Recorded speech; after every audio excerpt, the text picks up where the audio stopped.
Hi అండి. అందరికీ నమస్కారం. పల్లవి కథల ప్రపంచం ఛానల్‌కి స్వాగతం. ఈరోజు స్టోరీ 'ముడిపడిన బంధం' ఎపిసోడ్ 86. ఈ స్టోరీ గనుక మీకు నచ్చినట్లయితే ప్లీజ్ లైక్ చేయండి, షేర్ చేయండి, తప్పకుండా సబ్స్క్రైబ్ చేసుకోండి. మీ విలువైన అభిప్రాయాలను ఖచ్చితంగా కామెంట్ రూపంలో తెలియచేయండి. ఎవరైనా మన ఛానల్‌ని ఫస్ట్ టైం చూస్తున్నట్లయితే గనక ప్లీజ్ అండి సబ్స్క్రైబ్ చేసుకొని చూడండి. ఇక ఆలస్యం చేయకుండా స్టోరీలోనికి వెళ్ళిపోదాం. విరాట్ చిన్నగా నవ్వుతూ, నీకొక సర్ప్రైజ్ ఉంది. దానికోసం నువ్వు రేపు మార్నింగ్ వరకు వెయిట్ చేయాల్సిందే. ఇప్పుడు ప్రశాంతంగా రెస్ట్ తీసుకో అని చెప్తాడు. గీత ఏదో అడిగేలోపు విరాట్ కొంచెం గంభీరంగా, కామ్గా రెస్ట్ తీసుకో అంజలి అని గట్టిగా అంటాడు. విరాట్ అంత గట్టిగా చెప్పేసరికి గీత మూతి ముడుచుకొని కామ్గా కూర్చుంటుంది. లావణ్య గీత పక్కకు జరిగి, అక్క, ఆఫ్టర్నూన్ నుండి ఒక డౌట్‌తో చచ్చిపోతున్నాను. ప్లీజ్ క్లారిటీ ఇవ్వవా అని అడుగుతుంది. గీత మెల్లగా, ఏంటి అడుగు, చెప్తాను అని అంటుంది. లావణ్య, అక్క, మీకు విరాట్ సార్ ముందే తెలుసా? సార్ మీ రిలేటివా? సార్ నీకేమవుతారు? ఇక్కడ మీ ఫ్యామిలీ ఎవరూ లేరు. ఇప్పుడు మనం ఎక్కడికి వెళ్తున్నాం అని అడుగుతుంది. గీత చిన్నగా నవ్వుతూ, లావణ్య, నీకొక విషయం చెప్పాలి. చెప్పిన తర్వాత నువ్వు నన్ను తప్పుగా అనుకోకూడదు అని లావణ్యకు మాత్రమే వినిపించే విధంగా మెల్లగా చెప్తుంది. లావణ్య అనుమానంగా చూస్తూ, నేనెందుకు తప్పుగా అనుకుంటానక్క? ఏం జరిగిందో చెప్పు అని అంటుంది.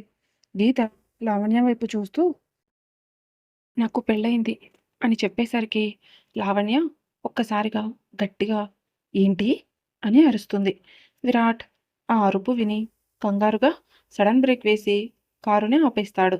విరాట్, అభిరామ్ వెనక్కు తిరిగి వీళ్ళ వైపు చూస్తూ కంగారుగా ఏమైంది అని అడుగుతారు. లావణ్య ఆ షాక్లో ఏం చెప్పాలో అర్థం కాక అలానే వాళ్ళ వైపు చూస్తూ ఉంటుంది.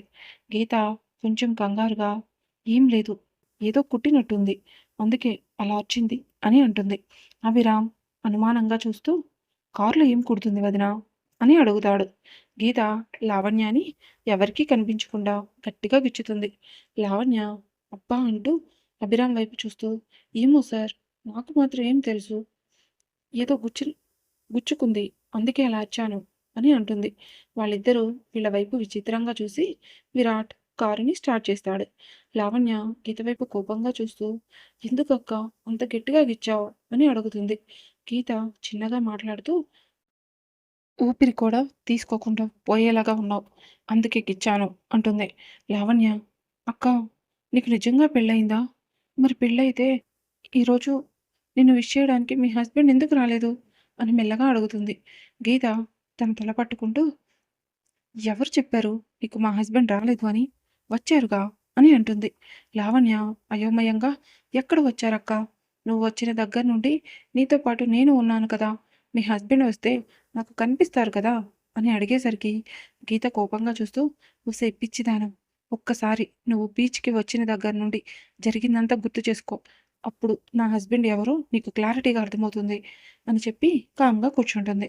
లావణ్య గీత వచ్చిన దగ్గర నుండి ఏం జరిగిందో ప్రతిదీ ఆలోచిస్తూ ఉంటుంది. విరాట్ బొకే ఇవ్వడం, గీత భయపడుతుంటే ధైర్యం చెప్పడం అన్నీ గుర్తుకు రావడంతో లావణ్య కళ్ళు పెద్దవి చేసి చూస్తూ ఆశ్చర్యంగా, అక్క, నిన్ను పెళ్లి చేసుకుంది విరాట్ సారా అని గట్టిగా అరుస్తుంది. గీత కంగారుగా లావణ్య నోటిని మూసి, ఎందుకంత గట్టిగా అరుస్తున్నావు అని అడుగుతుంది. లావణ్య గీత చేతిని తోసి, నువ్వు విరాట్ సార్ వైఫా అని ఆశ్చర్యంగా అడిగేసరికి గీత, అవును, 3 months బిఫోర్ మా ఇద్దరికి పెళ్లి జరిగింది. చాలా ఇంకా క్లారిటీ కావాలా? రేపు మార్నింగ్ వరకు నోరు ఎత్తావనుకో పీక పిసికేస్తావు అని కోపంగా అంటుంది. వీళ్ళిద్దరి డిస్కషన్ వింటున్న విరాట్ చిన్నగా నవ్వుకొని కారుని డ్రైవ్ చేస్తూ ఉంటాడు. గీత, లావణ్య బాగా టైర్డ్ అయిపోవడంతో హాయిగా పడుకుంటారు. విరాట్ కారుని డ్రైవ్ చేస్తూ మార్నింగ్ 5 o'clock అవుతుండగా విరాట్ కారుని కృష్ణాపురం అనే ఊరిలోనికి పోనిస్తాడు. ఆ ఊరి లోపలికి వస్తుంటే ఆ దారంతా పచ్చని పొలాలతో, మామిడి తోటలతో, పక్షుల కిలకిలా రావాలతో చాలా అందంగా, ప్రశాంతంగా అనిపిస్తుంది. కొంచెం ముందుకు వచ్చి విరాట్‌కి అక్కడ నుండి ఎలా వెళ్ళాలో అర్థం కాక అక్కడ వరకు అక్కడ అరుగు మీద కూర్చొని ఉన్న కొంతమందికి కనిపించడంతో కార్ తీసుకువెళ్ళి వాళ్ళ ముందు ఆపి రాజారాం గారి ఇల్లు ఎక్కడ అని అడుగుతాడు. వాళ్ళు ఎటు వెళ్ళాలో చెప్పేసరికి కార్ని తీసుకువెళ్ళి ఒక ఇంటి ముందు ఆపుతాడు. అది ఒక పల్లెటూరు. ఎటు చూసిన పచ్చని పొలాలు, పంట కాలువలతో ఆ ఊరు కలకలలాడిపోతూ ఉంటుంది. అభిరామ్ ఆ ఊరిని చూసి చాలా ఆనందంగా, అన్నయ్య, ఈ ఊరు చూడు, చాలా బాగుంది కదా, ఇక్కడ ఎంత ప్రశాంతంగా ఉందో, ఒక ట్రాఫిక్ లేదు, పొల్యూషన్ లేదు, చక్కగా గ్రీనరీతో, తెలిసిన వాళ్ళ పలకరింపులతో చాలా అందంగా ఉంది అని అంటాడు. గీత, లావణ్య ఇంకా నిద్రపోతూ ఉండడంతో విరాట్, అర్జున్ వాళ్ళకి కాల్ చేసి వాళ్ళకి అర్థమయ్యే విధంగా క్లియర్గా అడ్రస్ చెప్తాడు. గీత మెల్లగా కళ్ళు తెరిచి చుట్టూ చూసేసరికి ఆ ప్లేస్ ఆ ప్లేస్ తనకి ముందే తెలిసినట్టు అనిపించడంతో అనుమానంగా మెల్లగా కారు దిగుతుంది. విరాట్ గీత వైపు చూస్తూ, లేచావా, నీకోసమే చూస్తున్నా, పదండి లోపలికి వెళ్దాం అని అంటాడు. గీత అనుమానంగా చూస్తూ, ఎక్కడికి వచ్చాను సార్ అని అడుగుతుంది. విరాట్, సరిగ్గా చూస్తే ఎక్కడికి వచ్చామో మీకే అర్థమవుతుంది అని మెల్లగా అంటాడు. గీత కొంచెం గంభీరంగా, ఇక్కడికి ఎందుకు తీసుకువచ్చారు అని అడిగేసరికి లోపల నుండి ఒక పెద్దావిడ బయటికి వస్తూ, తీసుకొస్తే తప్పేంటి అని కొంచెం గంభీరంగా అడుగుతారు. గీత ఆవిడ వైపు కోపంగా చూస్తూ, ఇన్ని రోజులు గుర్తుకు రాని కూతురు ఈరోజు గుర్తుకు వచ్చిందా? ఏదో చిన్న గొడవైనందుకు మా అమ్మను ఇంటి గడప తొక్కొద్దు అని చెప్పారు కదా, అలాంటప్పుడు నేను మాత్రం ఎలా వస్తాను అని అంటుంది. విరాట్, గీత ప్లీజ్ కొంచెం కామ్గా ఉండు అని చెప్పేసరికి గీత కోపంగా విరాట్ వైపు చూస్తూ, సార్, నన్ను ఇక్కడి నుండి తీసుకువెళ్ళండి అని అంటుంది. ఆవిడ దగ్గరకు వచ్చి, చూడు, ఎవరో చెప్పుల మాటలు విని మీ మామ అనవసరంగా మీ అమ్మని మాట తూలాడు. ఆ రోజు నుండి ఈ రోజు వరకు మీ అమ్మని, మీ నాన్నని క్షమించమని కొన్ని వేల సార్లు అడిగాను. మాట అన్నవాడు బాగానే ఉన్నాడు, అనిపించుకున్న మీ అమ్మ బాగానే ఉంది, వాళ్ళిద్దరూ చక్కగా మాట్లాడుకుంటున్నారు. మాత్రం అదే పట్టుకొని అందరినీ వదిలేసి నన్ను శిక్షిస్తావేంటి? మీ అమ్మని ఒక మాట అనడం తప్పు. ఆ తప్పు మీ మామ తెలుసుకున్నాడు, క్షమాపణ కూడా చెప్పాడు. నువ్వు అదే పట్టుకొని ఇలా మాతో మాట్లాడుకోకుండా ఉంటే నాకెంత బాధేస్తుందో తెలుసా బుజ్జమ్మ? అంతకుముందు వరకు అమ్మమ్మ అమ్మమ్మ అంటూ నా చుట్టూ తిరిగేదానివి. కానీ 10 సంవత్సరాల నుండి కనీసం నువ్వు నాతో ఒక్కసారి కూడా మాట్లాడలేదు. ఈ ముసలి అమ్మమ్మ మీద నీకెందుకే అంత పంతం? మేము ఇంకా ఎన్ని రోజులు ఉంటామో తెలీదు. నేను బ్రతికి ఉండగా నువ్వు ఇంటికి వస్తావని అనుకోలేదు. ఇంటి దాకా వచ్చావు. కనీసం ఇంట్లోకి కూడా రాకుండా వెళ్ళిపోతాను అంటున్నావు. ఈ ముసలి ప్రాణాలకు అంత పెద్ద శిక్ష వెయ్యకే.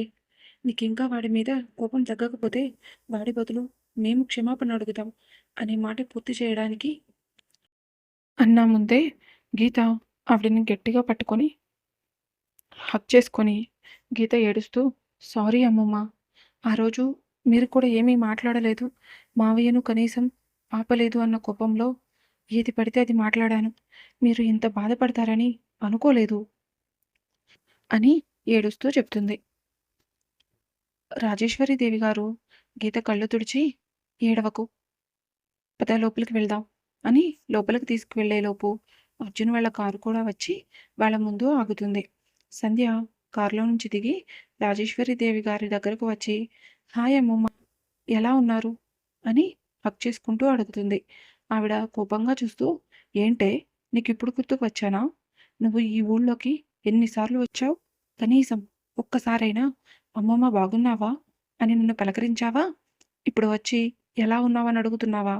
నీ ఫ్రెండ్ మాట్లాడకపోతే నువ్వు మాట్లాడవా అని కోపంగా అడుగుతారు. సంధ్య కొంచెం భయంగా చూస్తూ, అమ్మమ్మ, దీని సంగతి మీకు తెలుసు కదా, దానికి ఇష్టం లేని పని ఏది చేసినా నాతో కూడా మాట్లాడదు. అందుకే దానిని బాధ పెట్టడం ఇష్టం లేక మీ దగ్గరకు రాలేకపోయాను, నన్ను క్షమించండి అని మెల్లగా అంటుంది.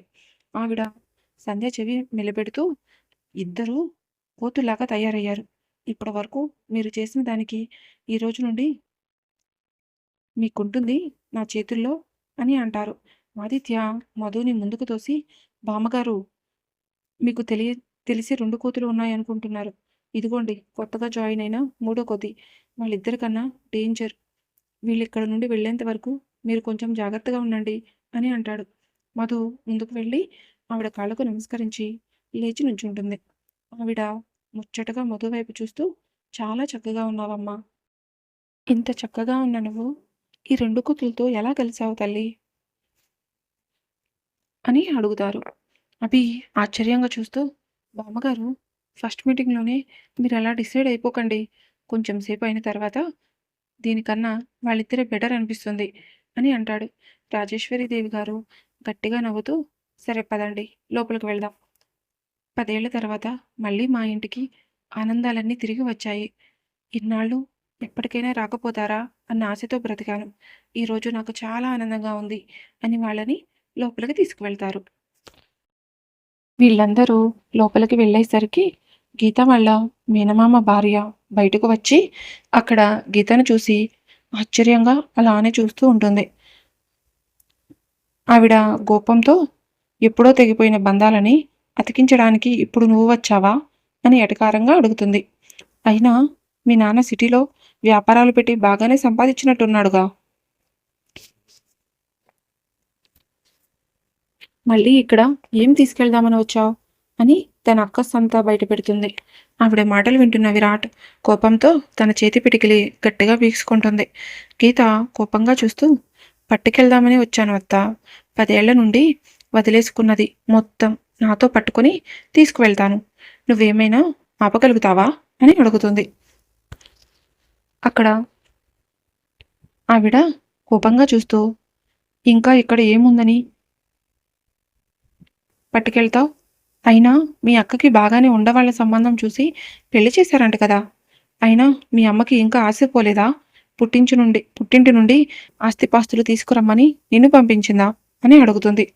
గీత కోపంగా, తీసుకువెళ్ళడానికి వచ్చాను అని చెప్పాను కానీ ఎప్పుడు ఎప్పుడో వదిలేసుకున్న ఆస్తిపాస్తుల కోసం వచ్చాను అని చెప్పలేదు కదా అత్త. నీ వల్ల 10 సంవత్సరాల నుండి మా అమ్మమ్మ తాతయ్య ప్రేమకి దూరంగా ఉన్నాము. ఆ ప్రేమని తిరిగి పొందడం కోసం మళ్ళీ వచ్చాను. ఒకళ్ళకి దానం చేసిన తర్వాత తిరిగి తీసుకునే అలవాటు మా ఇంట్లో ఎవరికీ లేదు. నువ్వేం భయపడకు. మీ ఇంట్లో నుంచి చిల్లి గవ్వ కూడా తీసుకువెళ్ళను అని చెప్పి, రా అమ్మమ్మ లోపలికి వెళ్దాం అని వాళ్ళని తీసుకొని లోపలికి వెళ్తుంది. రాజేశ్వరి గారు గీతని విరాట్ని పక్కపక్కన నుంచోబెట్టి చాలా చక్కగా ఉన్నారు. మీ పెళ్లి చూడలేకపోయాను అన్న బాధ ఇప్పటితో తీరిపోయింది.